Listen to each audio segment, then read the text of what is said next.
Sekarang kita akan tengok muka surat 119, muka surat sebelah. Kita nak tengok dalil ataupun bukti yang Nabi Muhammad SAW sentiasa bercakap benar. Okey, baik ni. Jom dengan perbualan ini bersama Ustaz. Ustaz nak baca ni, adik-adik ataupun anak-anak boleh dengar. Baik, pertama dalil. Ni dalil.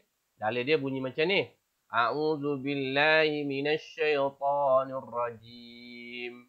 Bismillahirrahmanirrahim. Wa ma yantiqu 'anil hawa in huwa illa wahyun yuha. Surah An-Najm. Okey, baik. Maksudnya apa? Dan tiadalah yang diucapkan itu menurut kemahuan nafsunya. Ucapannya itu tiada lain hanyalah wahyu yang diwahyukan kepadanya. Maksudnya, apa yang Nabi cakap semua adalah daripada Allah Subhanahu Wa Taala. Nabi tak cakap benda-benda yang sia-sia atau benda-benda yang merapu. Nabi cakap semuanya adalah wahyu. Baik. Kita tengok perbualan antara ibu dan anak ni. Ibu dia, yang anak dia dua orang tanya. Baik. Ibu, yang ni. Anak perempuan dia tanya. Ustaz kata, Nabi Muhammad SAW seorang yang dihormati kerana sering bercakap benar dan berterus terang. Betul tak ibu? Ibu dia cakap apa? Ya, semua perkara yang Nabi sampaikan benar dan pasti berlaku kerana baginda bercakap berdasarkan wahyu, perintah dan petunjuk daripada Allah. Betul lah sebab apa yang Nabi cakap semua daripada Allah. Nabi tak pandang reka-reka. Nombor 3. Ni, anak lelaki dia tanya pula. Betul. Sehingga kan ketika bergurau pun baginda tidak pernah berbohong. Nabi ni masa dia melawak-lawak pun dia tak pernah cakap bohong. Baik. Nombor 4. Ibu.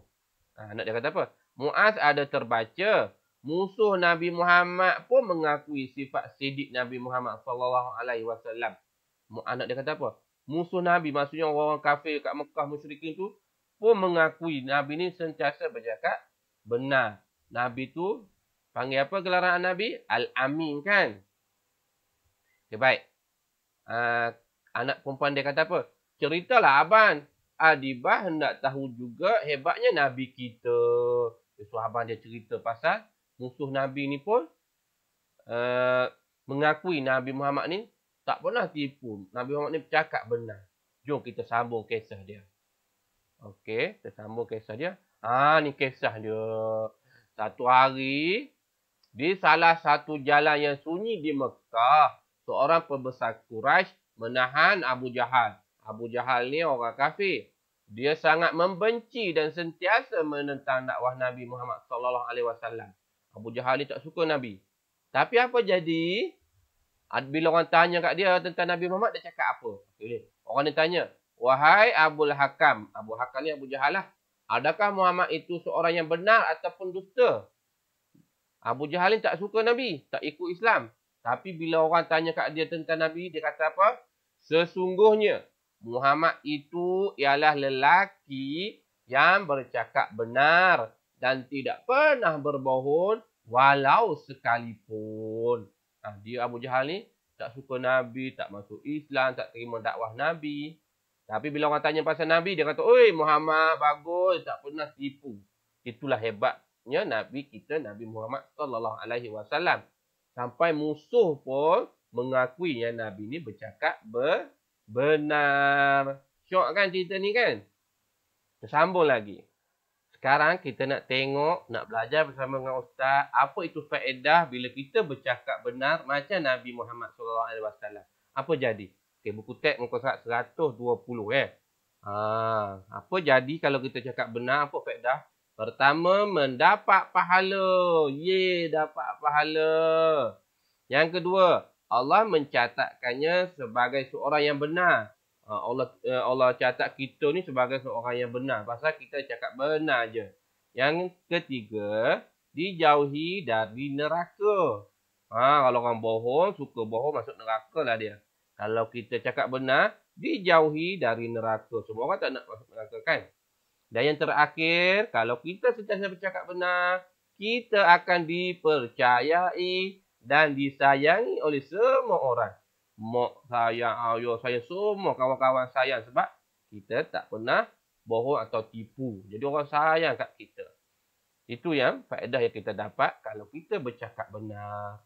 Seterusnya kita nak tengok cara untuk sentiasa bercakap benar seperti Nabi Muhammad SAW. Macam mana nak buat supaya kita sentiasa cakap benar?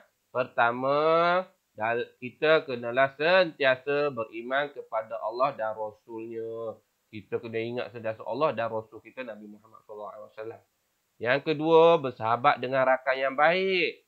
Kena cari kawan-kawan yang baik. Supaya kita tak terpengaruh. Kalau kawan tu suka tipu, kita ikut dia, lama-lama kita pun suka ikut dia. Jadi kita pun belajar bohong ataupun tipu.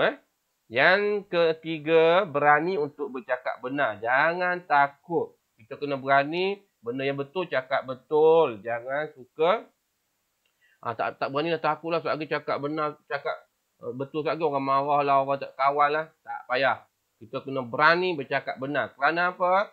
Kerana kita ingat Allah dan Rasul kita ajar kita supaya bercakap benar. Dan kita nak ikut Nabi Muhammad SAW yang bersifat siddiq. Okey, itu saja untuk tajuk kali ini. Moga semua anak-anak ustaz dapat memahami tentang kisah sirah Nabi Muhammad sentiasa bercakap benar ataupun bersifat siddiq. Moga ada rezeki kita dapat berjumpa lagi. Assalamualaikum warahmatullahi taala wabarakatuh.